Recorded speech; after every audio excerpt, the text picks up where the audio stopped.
Vamos então, pessoal, vamos encerrar a nossa segunda-feira agora com ciências. Vamos aprender sobre seres vivos e seres não vivos e a relação que esses seres têm no ambiente, um utilizando do outro para a sua sobrevivência, certo? Vamos lá? Pegue seu livro de ciências e abra no capítulo 7. Vamos começar um novo capítulo. Que está na página 56, certo? Vamos lá.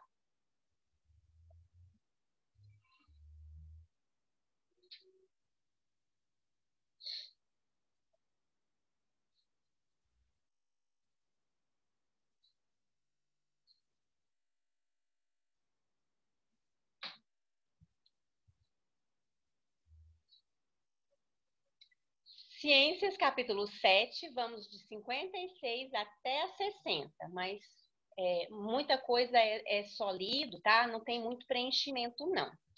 Podem ficar calmos.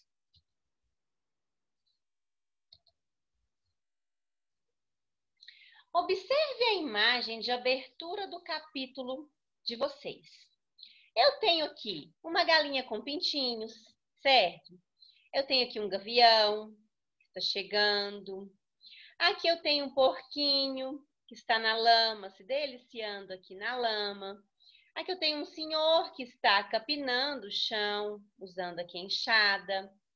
Tenho aqui uma lavoura de milho, certo? Tem até umas espigas aqui, outras espigas do lado de cá. Montanha, tem casa, tem árvores, sol. Aqui tem oxigenação, tem ar, ok? Tem nuvens, certo? Tem solo, tem a terra onde eles estão andando, não tem? Na abertura do capítulo, vocês já veem que tem seres vivos e seres não vivos neste ambiente, certo? Seres vivos, eu tenho aqui este homem, o porco, os pintinhos, a galinha e o gavião. Seres não vivos, eu tenho o solo, certo? A terra, a montanha, certo?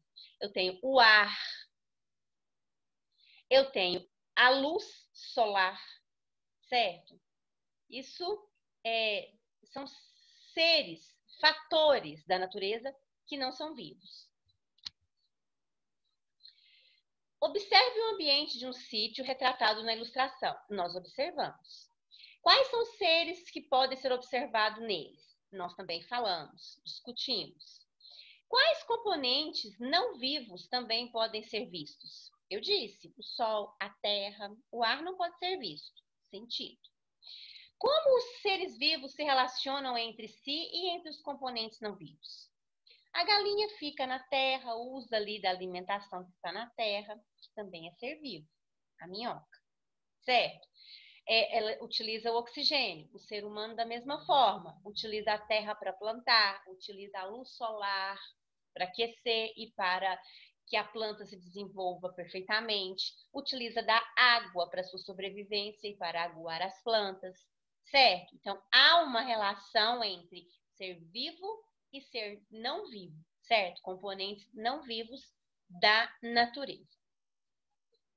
Pense nas relações que os seres vivos podem estabelecer quando se alimentam, procuram abrigo e água ou protegem seus ovos e filhotes.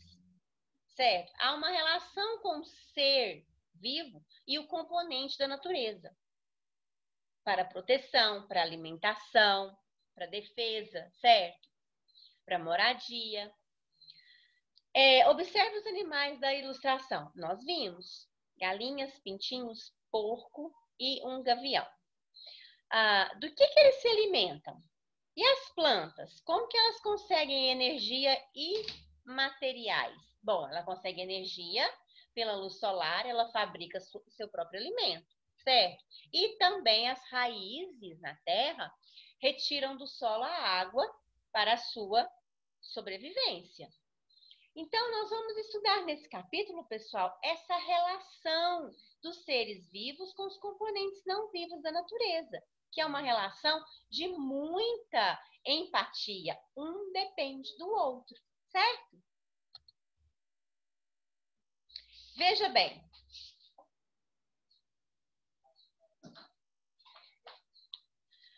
O ambiente, ele é formado por seres vivos, que são as plantas, os micro-organismos que estão no ar e estão na terra também.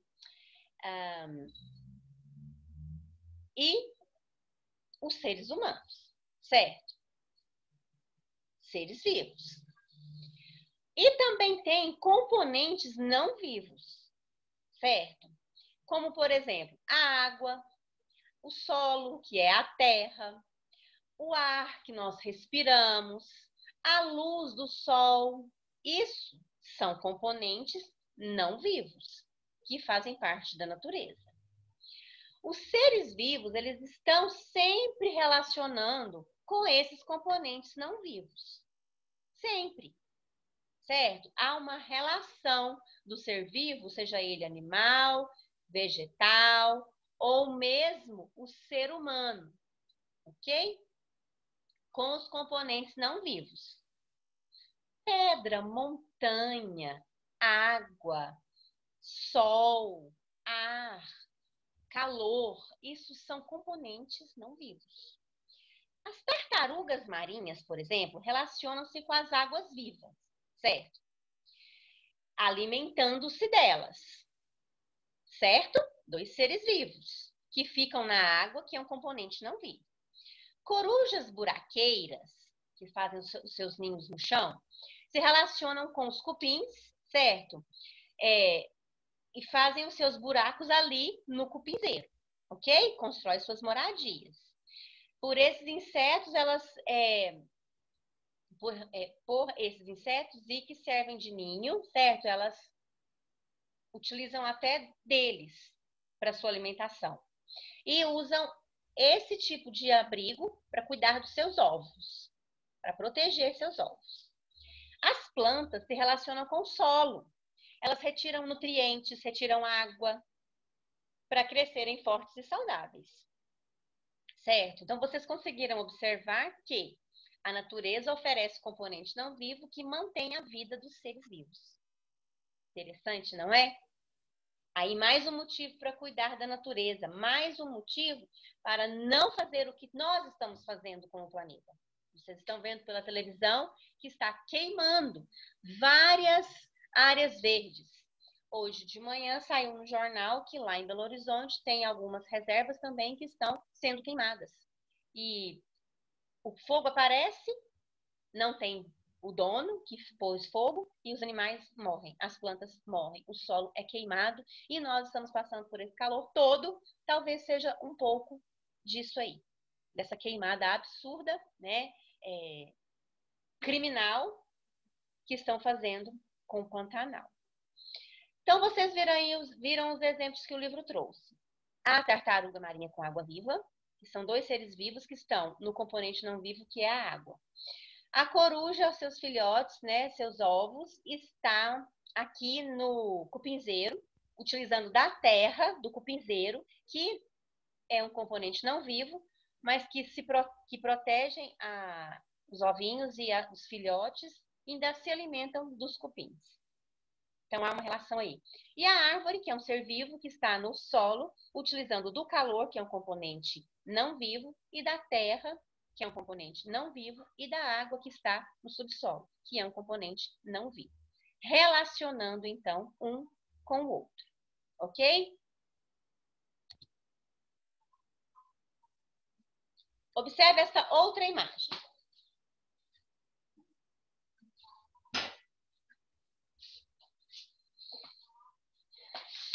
Veja bem. As plantas que sobrevivem ao fogo, elas não conseguem mais a água de que necessitam e morrem.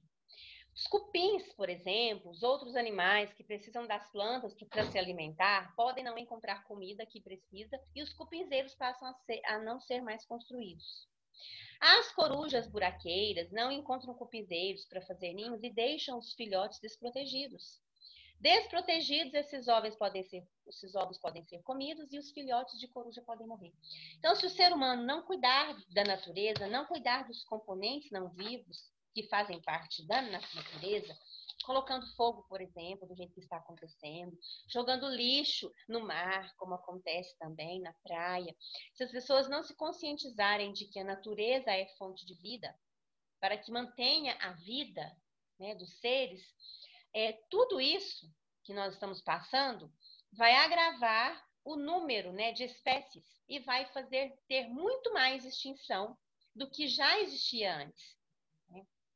Uma reportagem da semana passada disse que há apenas 20% da área viva, certo? Do Pantanal. Isso é muito triste, né? Isso provavelmente virá nos livros de biologia, de ciências, de geografia, quando vocês estiverem moços e moças, terão essas notícias tristes, né, de destruição ambiental em massa. Né? Animais morreram, plantas morreram, e os que sobreviveram talvez não consigam mais se adaptar. Isso é muito triste de ver, é muito triste de constatar. Isso é o ser humano destruindo vida. Veja, as tartarugas marinhas se relacionam com as águas vivas, né? Se elas comem essa sacolinha plástica, ela acha que é uma água viva por mexer na água e ser branquinha como ela, né? Ela não consegue distinguir, ela morre sufocada, asfixiada. Então já é uma parte aí do planeta perdendo a vida. Quando o ser humano polui as águas com sacolas plásticas, as tartarugas confundem com o alimento delas. Então, estudos indicam que 7 tipos de tartarugas marinhas que existem no nosso planeta, 6 já foram registradas com sacolinhas plásticas, comendo sacolinhas plásticas, certo? Então, assim, há risco de extinção. E esses animais podem desaparecer completamente do planeta. Então, quem que causa isso? O ser humano. Então, precisa conscientizar. Viajar é bom, passear é bom, conhecer lugares novos é maravilhoso, mas levar comida também é bom, muito bom alimentar nesses lugares. Só que aí o lixo deve ser levado de volta e jogado no lugar correto. Veja, o Instituto Ecofaxina surgiu em São Paulo diante da preocupação desta atividade, de jogar sacolinhas na praia e a água levar para o mar a sacolinha e a tartaruga confundir com seu alimento. Então, veja bem, gente, aqui ser vivo está representado do lado esquerdo da imagem e serve de alimento para que as tartarugas marinhas possam se desenvolver. Veja bem, as águas vivas. Observa como se parece. Você vê a diferença, mas as tartarugas, elas não veem diferença. Isso é uma sacolinha aqui. Ó, sacolinha, sacolinha, sacolinha, sacolinha, sacolinha, sacolinha. Mas aqui é água viva, água viva, água viva. Para nós, é perfeitamente visível que é uma sacolinha. Mas para a tartaruga não é. Certo? Então, é preciso ter cuidado. O que está representando o lado direito da imagem? As sacolinhas plásticas descartáveis, certo? Que não podemos jogar na praia. O que pode acontecer se a tartaruga confundir esse seu alimento, né, a água viva, com uma sacolinha? O que acontece? Ela pode morrer por asfixia, pessoal. Olha que triste. Ela não entendeu nada, ela se alimentou, achou que era uma coisa que ela estava acostumada a fazer e morre asfixiada. Vai parar na praia. Bom, então, considerando este anúncio, gente, o que pode ser feito para ajudar isso, para evitar esse tipo de problema? Como essa atividade é oral, bom, vocês podem me dar sugestões mandando em áudio, ou vocês podem também procurar na internet alguma coisa que tem sido feita e colocar no grupo, tá? Mas manda para mim primeiro, para eu poder olhar. Então, ó, reduzir o uso de sacolinhas é uma maneira de ajudar, né? Dar preferência às sacolas retornáveis, às sacolas de panos, às sacolas que são as ecobags, né? Que são as sacolas usadas aí para evitar o uso de sacolinhas plásticas. E se as pessoas também tiverem uma conscientização maior, por exemplo, pagar pela sacolinha, as pessoas não vão usar a sacolinha. Elas pegam a sacolinha porque a sacolinha ela é gratuita no mercado, na frutaria, né, nas lojas. Então, se as empresas optarem por cobrar da sacolinha, talvez diminua a produção e talvez diminua o uso dessas sacolinhas também. É uma outra maneira, né? Quando mexe no bolso das pessoas, as pessoas tendem a não querer, certo? Que é aquilo que é de graça, não é valorizado, certo? Bom, crianças, foi então a nossa aula de ciências. Mande para mim uma sugestão de como fazer para evitar esse tipo de problema. Se vocês em viagem, se vocês já participaram, já presenciaram sacolinhas na praia, ou alguma tartaruga que comeu a sacolinha, que comeu algum lixo e morreu. Diz para nós aí, mandem áudio, tá? O que vocês podem fazer para ajudar. Pesquisem também na internet, se vocês quiserem aprofundar um pouco mais, e mande no grupo. Um beijo para vocês e até amanhã.